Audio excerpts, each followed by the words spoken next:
Never thought I'd be the man who checks his phone camera app before he checks his voicemail, but here I am 2 years later still doing it, every single morning. My name is Frank Delaney. I'm 53 years old and I've been driving commercial routes for Midwest freight carriers for going on 18 years now. Based out of Columbus, Ohio. Divorced, my ex-wife Pauline left about 4 years ago. And I won't pretend I blame her entirely. The road does something to a marriage over time. It hollows it out slow, like water through limestone. You don't see it happening until one day you come home, and the hollow is bigger than what's left. After she moved to Cincinnati, I kept the house, ranch-style place I bought in 2009 over in Westerville, just north of Columbus. 3 bedrooms, 1-car garage, a backyard that I keep meaning to do something with and never do. It's not fancy. But it's paid down to almost nothing, and it's mine. Was mine. I'm getting ahead of myself. I'm on the road between 15 and 22 days a month, depending on the contract cycles. Mostly runs between Columbus, Indianapolis, and Louisville, with the occasional haul up to Detroit or down toward Nashville. I like the quiet. I like the specific kind of quiet you get at 4 in the morning at a truck stop outside of Dayton when it's 28 degrees and the only sound is your engine cooling down. Some people can't stand that kind of alone. I learned to live inside it. After Pauline left, the arrangement suited me fine. Come home, decompress, do laundry, get back on the road. No one waiting for me, no one needing anything. It felt clean for a while. Then I got a call from my neighbor. Her name is Loretta, 71 years old, retired school teacher, and the kind of woman who notices everything. She's lived next door to me for 11 years, and I'd always been cordial. We wave, I help her drag her trash cans out in winter. She waters my porch plants when I forget to arrange for someone to do it. We weren't close, but she was the type of neighbor you appreciate without thinking much about it. She called me on a Wednesday. I was somewhere on I-70 heading back from Indianapolis, about 90 minutes out from home. "Frank," she said, "I don't want to alarm you, and maybe this is nothing, but I've been seeing a car in your driveway the past few weeks. A silver Toyota. Sometimes it's there 2 or 3 days in a row. I assumed maybe you had a friend staying over, but then I saw the curtains open and close last Tuesday and I knew you weren't home. I checked the mail situation and it's been overflowing a bit too." I told her I hadn't given anyone permission to use the house. There was a pause. "That's what I was afraid of," she said. I asked her to take down the license plate if she saw it again, and she said she already had. I thanked her and hung up, and then I sat with that call for about 30 miles before I really let myself understand what it meant. I didn't go straight home that night either. I pulled into the depot, switched to my personal vehicle, a 19 Ford Explorer I keep there, and drove through Westerville slowly with the headlights off before I turned onto my street. I wasn't thinking clearly. I was operating on something closer to instinct. The silver Toyota was in my driveway. My lights were off inside. That was normal. I keep the porch light on a timer. But I sat there watching for a few minutes, and then I saw it. The blue flicker of a TV in the front bedroom window. That's the room I sleep in. I don't have a TV in there. I haven't had one in there in years. I have no clean explanation for why I drove away instead of walking up and knocking. Maybe it was the late hour. It was nearly 11. Maybe some part of me understood that if I confronted whoever this was, without knowing what I was dealing with, things could go sideways fast. I'm a big guy, but I'm not a young big guy anymore, and I didn't know if this person was alone or whether they were the kind of person who keeps something under a pillow for situations exactly like the one I was about to create. I checked into a Fairfield Inn off Route 3 and spent most of that night on the ceiling. In the morning, I called the non-emergency line for Westerville PD. The officer I spoke with was patient, and I could tell she'd had this kind of call before. She explained that without evidence of forced entry, without a record of unauthorized access, it was difficult to act immediately. If someone had a key and claimed permission, it became a civil dispute more than a criminal matter. She told me my best move was documentation, camera footage, a paper trail, something concrete they could work with. That afternoon, I drove out to the Best Buy on Easton and bought 3 indoor wireless cameras and a video doorbell, the kind that uploads continuously to cloud storage, time-stamped and accessible from my phone. I'd been meaning to get a security system for years and never got around to it. I was getting around to it now. I knew the Toyota was gone by midday. I drove past twice to check. I went into the house through the back door, the way I always do, and the wrongness hit me before I made it 3 steps inside. There was a coffee maker on my kitchen counter that I didn't own, a small single-serve thing, black plastic, sitting right next to my own coffee maker like they were roommates. I stood there looking at it for a full 10 seconds. I walked through the house slowly, the kind of slow where you're trying to take inventory, but your brain keeps flinching away from what it's cataloging. There was a gym bag in the corner of the living room, black with a red Nike logo. The couch cushions had been rearranged. There was a cereal bowl in the drying rack that wasn't mine. And the bathroom off the hallway, someone had added a second toothbrush and a bottle of some kind of beard oil to the counter next to my things. They hadn't moved my things. They just added to them. My bedroom was the hardest. Somebody had been sleeping in my bed. You can tell. The way the weight of another person shapes the mattress over time, where the covers are compressed, the angle of the pillow. There was a phone charger plugged into the outlet on what used to be Pauline's side of the bed. A Samsung cable, not an iPhone cable like I use. I looked at that charger for a long time. Then I went to work putting up cameras. One in the living room behind the bookshelf on the east wall, clear line of sight to the front door and the hallway. One in the kitchen, mounted above the cabinet over the refrigerator. One in the upstairs hallway, angled toward both bedroom doors. And the doorbell camera outside, covering the driveway and the front walk. I set them all to motion activated, linked everything to an app on my phone, and then I put every single thing exactly back where I'd found it. The gym bag in the corner.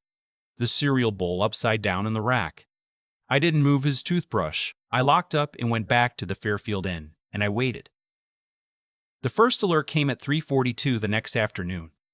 I watched through the doorbell camera as a man walked up my front path like he owned the place. Which, from his behavior, I can only assume is how he thought of it. He was around 32, 33, medium build, dark hair cut close, wearing a Carhartt jacket and carrying a duffel bag over one shoulder. He wasn't looking around nervously. He wasn't checking if anyone was watching. He pulled a key out of his front pocket, put it in my lock, and walked in. A key to my front door. A key I had never given to this man in my life. I watched through the interior cameras as he moved through the rooms. He put the duffel on the couch, went to the refrigerator, and stood there for a minute scanning the contents like he was deciding what to eat. He took out a container of deli turkey I'd left in there, made himself a sandwich at my kitchen counter, and then sat down on my couch and turned on the TV. He had the remote in his hands like he knew exactly where I keep it. I recorded everything and I kept watching. For 4 days I documented his routine. He came home. And I hate that that's the word my brain kept reaching for, home. Between 3 and 5 every afternoon, he used the weight bench in the basement. He cooked dinner. He watched whatever he wanted on my television. He went to sleep in my bedroom. On the third night, a woman showed up. She knocked, which surprised me. The man had a key, but she apparently didn't. I watched through the interior camera as he answered the door and let her in. She was maybe late 30s, lighter complexion, curly red hair pulled back, carrying a tote bag and a laptop. They sat at my dining room table and spread papers out and opened the laptop and had what looked, from the camera angle, like a business meeting. In my dining room. At my table. I got as close a screenshot as the camera quality allowed. On the papers spread between them, I could make out the top of one document. It looked like a formatted template of some kind. I couldn't read the body, but the header had a logo I didn't recognize and what looked like an address field. I went to my laptop in the hotel room that night, and I typed my home address into Airbnb's search. There it was. My house. Photos of my living room, my kitchen, my backyard patio where I've got a rusting gas grill I keep meaning to replace. Described as a peaceful Westerville retreat, perfect for business travelers and extended stays. The nightly rate was listed at $189.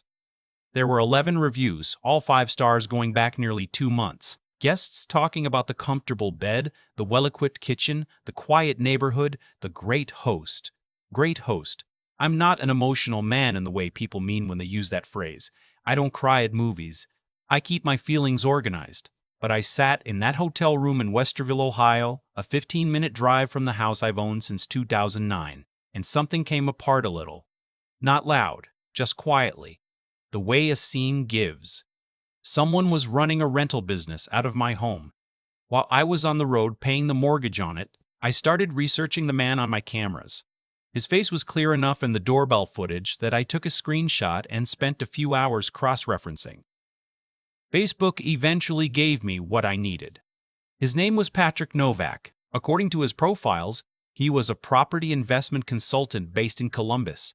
LinkedIn said he specialized in short-term rental optimization and income property management. The woman was harder to trace, but 2 days later, I caught them saying goodbye at the door, and the doorbell mic picked it up clearly. "I've got another inquiry for next weekend," she told him. 2 nights, I told them check-in was 3. "That works," he said. "Just make sure they know about the parking situation on the street." Already in the notes. Oh, and I need to update the listing description. The kitchen picture makes the counter look smaller than it is. Whatever you need, you're better at the copy stuff anyway. A name came out when he thanked her for stopping by. Her name was Ingrid. I found her through her business website. Ingrid Cawley, freelance property photographer and short-term rental brand consultant, out of Guyana, a suburb just east of Columbus. Her portfolio was full of Airbnb and VRBO listing photos. She was the one who had photographed my house, written the listing description, handled the reviews. She was the marketing operation. But there was still the question that kept me up every night in that hotel room. How did Patrick Novak get a key to my front door? I went back through all the footage looking for anything I'd missed. On day 2 of surveillance, a man I didn't recognize had stopped by around noon. Older. I put him in his mid to late 50s. He was wearing a work shirt with a logo I couldn't fully make out. He stayed maybe 10 minutes. Patrick let him in. They talked in the living room for a bit. The older man left. I captured the clearest screenshot I could of that logo. Zoomed in. It was a house icon with a wrench overlapping it and text I could partially read, TLE Day Home, in the middle. I searched around that fragment for about 40 minutes before I landed on it. Settled Home Property Services, a home maintenance and property management company serving the greater Columbus area. I had hired Settled Home 2 years ago, right after Pauline left. They were the company I called when the water heater needed looking at while I was on a run to Louisville. I gave them a spare key for exactly those situations. They had my schedule because I called them every time I was going to be out for more than a few days so they could coordinate any maintenance visits. They had my key. And they knew when I wouldn't be there to answer the door. I called the company. I didn't identify myself as anything other than a potential customer. I asked some questions about how they managed access to client properties, whether they worked with any outside contractors. The woman I spoke with was helpful in a way that made my jaw tighten. Very casual, very routine. She mentioned that some of their technicians also did freelance property consulting on the side. I called Loretta back. I asked her if she'd ever seen the Settled Home truck in my driveway during one of my absences. She thought about it for a moment. Yes, she said about it for a moment. Yes, she said. Once or twice, I assumed it was just maintenance. So did I. I called Detective Barrow at the Westerville PD, not the non-emergency line this time. I told him everything. I shared the camera footage, the screenshots, the Airbnb listing, the connection to Settled Home. He listened to all of it and then asked me to come in the following morning with everything I had. Detective Barrow was straightforward. He had a matter-of-fact quality I appreciated, the kind of cop who doesn't perform urgency but actually has it. He told me the footage I'd collected was strong. He told me what they were likely looking at: breaking and entering, fraud, theft of services. And when I showed him the conversation I recorded where Patrick casually mentioned other properties in the rotation, he asked me to play it twice. How many others did he mention? Barrow asked. He said a few. He didn't give a number. But from the way he talked about it, this wasn't their first. Barrow nodded slowly. We'll look into the Settled Home employee who made that visit. If he's been providing keys and schedules to outside parties, that's breach of trust and conspiracy at minimum. I kept the cameras running while the investigation built. Over the next 10 days, Patrick and Ingrid held 2 more meetings at my dining room table. 3 different sets of Airbnb guests came and went through my front door. A couple from out of town, a man traveling alone for what he mentioned to Patrick was a job interview, a pair of women who I assume were there for some kind of Columbus event. None of them knew. Every single one of them thought they'd booked a legitimate rental from a legitimate host. They'd done everything right. They were victims too, in a different way. The settled home employee turned out to be a man named Victor Drews. 27 years with the company, he'd been providing keys and absence schedules to Patrick for going on 4 months. Patrick had approached him at a trade event and pitched the scheme as mutually beneficial income generation. Victor got 15% of whatever each property earned. Warrants went out. The morning of the arrests, I drove to Westerville and parked down the street from my own house. The police knocked at 8:53 a.m. Patrick answered in a t-shirt and sweatpants, looking like a man who had never seriously considered consequences. There were 2 guests in the house at the time, a couple from Pittsburgh who'd driven in the night before. They were escorted out first and interviewed separately. They were as blindsided as anyone. Ingrid was picked up at her home in Ganana about 20 minutes later. Patrick Novak was charged with breaking and entering, fraud over $5,000, theft of services, and criminal conspiracy. Ingrid Cawley was charged with fraud and conspiracy for her role in managing the listings, collecting payments, and marketing the properties. Victor Drews was charged with breach of fiduciary duty, theft by deception, and conspiracy. The investigation ultimately identified 6 properties in the Columbus area that had been run through their rotation. The total take across all 6 over roughly 5 months of operation was somewhere north of $91,000. My property alone had generated around $22,000. Trial was about 7 months after the arrests. I testified. I sat in that courtroom and walked the jury through the camera footage, the timeline, the screenshots, the audio from my dining room. Patrick's attorney tried to argue that the guests had booked in good faith through a legitimate platform and therefore the harm was overstated. The judge did not find that persuasive. Patrick was sentenced to 30 months in state prison and 4 years probation. Ingrid received 14 months in probation. Victor, who cooperated fully and provided detailed records of every property he'd compromised, received a suspended sentence, probation, and permanent revocation of his professional licensure. The 6 property owners were awarded restitution split among us. My portion came to just under $16,000. That covered the cost of replacing all the locks, installing a proper security system, the hotel stays, and the weeks of mortgage payments made on a house that someone else was profiting from. Settled Home Property Services closed voluntarily within 60 days of the arrests. The ownership claimed full ignorance of Victor's activities. Whether that was entirely true, I still don't know. We all sued anyway. 5 of the 6 property owners settled out of court. I didn't end up seeing a number I was completely satisfied with, but something was better than nothing. I changed every lock in the house. I had the carpets cleaned and the mattress replaced. I repainted the master bedroom a different color, which sounds like a small thing and was not a small thing. I needed it to not look the same. I still live there. I thought about selling, thought about it hard, and ultimately decided that selling would mean they'd taken more than I was willing to let them take. It's my house. I bought it. I'm staying in it. But I do things differently now. The cameras I installed are still up, and I've added more. 2 outside covering both the front and rear of the property, a 3rd inside covering the basement entry. I changed to a smart lock system with rotating codes and no physical spare key exists anywhere. If a contractor needs access while I'm away, they get a temporary code that expires in 24 hours, and I get a notification every time the door opens. My phone lets me see my front porch, my kitchen, and my backyard all at once, and I look at it more than I should. Loretta still lives next door. I brought her flowers after the arrests and told her she'd saved me from this going on considerably longer. She waved me off in the way that 71-year-old retired school teachers do when they know they've done something right and don't need credit for it. I told her anyway. There are things from this experience I didn't expect to carry the way I carry them.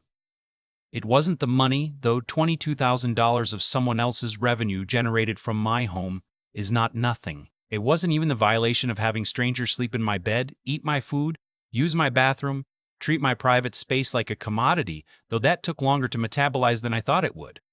It was the trust. I paid Settled Home for 2 years. I trusted them with a key and with information about when I'd be gone. I did the thing you're supposed to do when you're a single man who travels for work and can't always keep eyes on his property. I hired someone. I did it right. and someone in that company decided my trust was worth 15% of whatever the market would bear for my home. That's the part that doesn't fully go away. I want to tell you a few things I know now that I wish I'd known before any of this happened, not because I'm enjoying the sound of my own hard-won wisdom, but because this situation is not rare. Detective Barrow told me that it's more common than you'd think, especially in markets where short-term rentals are profitable and oversight on platforms is inconsistent. If you're a homeowner who travels for work, check your address on Airbnb, VRBO, and Furnished Finder right now. Just search it. It takes 3 minutes. The fact that no one would be bold enough to list your property without your knowledge is exactly what they're counting on. Look at your utility bills. Not just whether they're paid, but whether the usage is what you'd expect. An electricity spike in a house you're barely in is a signal worth investigating. I didn't see it until Loretta did. Be careful with spare keys. Think hard about who has one and what access they have to your schedule. Smart locks with temporary codes give you control without the exposure. They're not expensive. They're worth whatever they cost. Know your neighbors. I mean, actually know them. Loretta noticed the silver Toyota. She noticed the curtains. She made a phone call because she knew who I was and she knew I traveled. I was lucky that she was paying attention. Most of the other property owners in our case weren't so lucky. They found out from the police. And if something feels wrong, if something is slightly off in your house when you get home, if your energy bill doesn't make sense, if your neighbor mentions something that doesn't add up, don't rationalize it away. Don't tell yourself it's probably nothing. Trust the thing that tells you it's not nothing. I drive the same routes I've always driven. Columbus to Indianapolis, Indianapolis to Louisville, up to Detroit when the contract calls for it. I still like the quiet of early mornings at truck stops. I still don't need a lot of people around. Some things the road teaches you and some things you carry from before. But now I check my cameras before I even look at the road report. Every morning, wherever I am, I pull up the app and I look at my front porch and my kitchen and my backyard, and when everything is the way it's supposed to be, I close the app and I start the engine. Some violations don't announce themselves with broken windows or missing televisions. Some of them are quieter. Someone living your life in your absence, careful enough to put things back almost right, leaving just enough trace that something nags at you without coalescing into certainty. Those are the ones that settle into you and stay. I got lucky. I had Loretta. I had enough presence of mind to document before I confronted. I had a detective who took it seriously and did his job. Not everyone will be that lucky. I hope you never have to find out either way. But if you do, get the cameras first. Document everything. Then call the police and let the process work. Don't go it alone and don't wait hoping it resolves itself. Your home is the one place you should be able to stop being vigilant. Protect that. I've thought a lot about why this happened. Not in the way where you look for someone cosmic to blame, but in the practical, honest way where you trace the chain of decisions, yours and theirs, and you see exactly where each link connected to the next. Patrick Novak didn't break into my house because he was desperate. He did it because he calculated that I wouldn't notice. He was right that I was rarely home. He was right that I trusted the people I'd hired. He was right that a man living alone and working long hauls doesn't always catch the small signs. What he got wrong was Loretta. And what he got wrong was that I'm the kind of man who, once I understand what's happening, sees it through. That matters, because there's a version of the story where I drive past that silver Toyota, tell myself it's probably nothing, and spend another 3 months paying the mortgage on a house that's generating income for someone else. That version exists. A lot of people live inside it. The difference wasn't luck entirely. It was the choice to keep asking questions when the first answer didn't sit right. I think about Victor Drew sometimes. 27 years with the same company. That's not a small thing to throw away. He made his choice for 15% of whatever my home was worth to someone else on any given weekend. I don't know what that math looked like from his side of it, but I know that the moment he handed over my key and my schedule, he set something in motion that he couldn't control and couldn't take back. The consequences that followed, the arrest, the charges, the loss of his license, the permanent mark on his professional record, those didn't come from nowhere. They came directly from that decision and from every booking that followed it. That's not judgment, that's just how it works. What you do when no one's watching you tends to catch up in the form of what happens when someone finally is. I learned things about myself through this that I didn't expect. I learned I'm calmer under pressure than I thought. That night, parked 3 houses down from my own home, watching a light flick on in my bedroom window, I wanted to put my truck in drive and go straight through the front door. But I didn't. I made myself leave. I made myself think before I acted. That discipline was the only reason the case held together in court the way it did. One confrontation without documentation, and Patrick walks out of that house with a story about a friend of a friend and a miscommunication, and I've got nothing. Patience when everything in you wants to move fast. That's something you have to build. It doesn't come naturally, but it's the difference between getting justice and getting a story that goes nowhere. Loretta did something I want to name clearly. She paid attention and she made a phone call. That's it. That was her entire contribution, and it was everything. I've thought since then about how many situations in life get worse simply because the people around them decide it's not their business. She made it her business. Because we'd waved to each other for 11 years. Because she knew my name and I knew hers. That kind of ordinary, low-stakes neighborliness, it doesn't feel like much until the moment it's the only thing standing between you and 3 more months of someone else profiting from your life. I'm not the same about trust as I was before this, but I don't think that's a bad thing. Trust should be specific. It should be earned and then verified and then maintained. Blind trust handed to a company because they had a logo and a service agreement. That's not trust, that's just assumption. And assumptions, I've learned, are what people like Patrick Novak are counting on.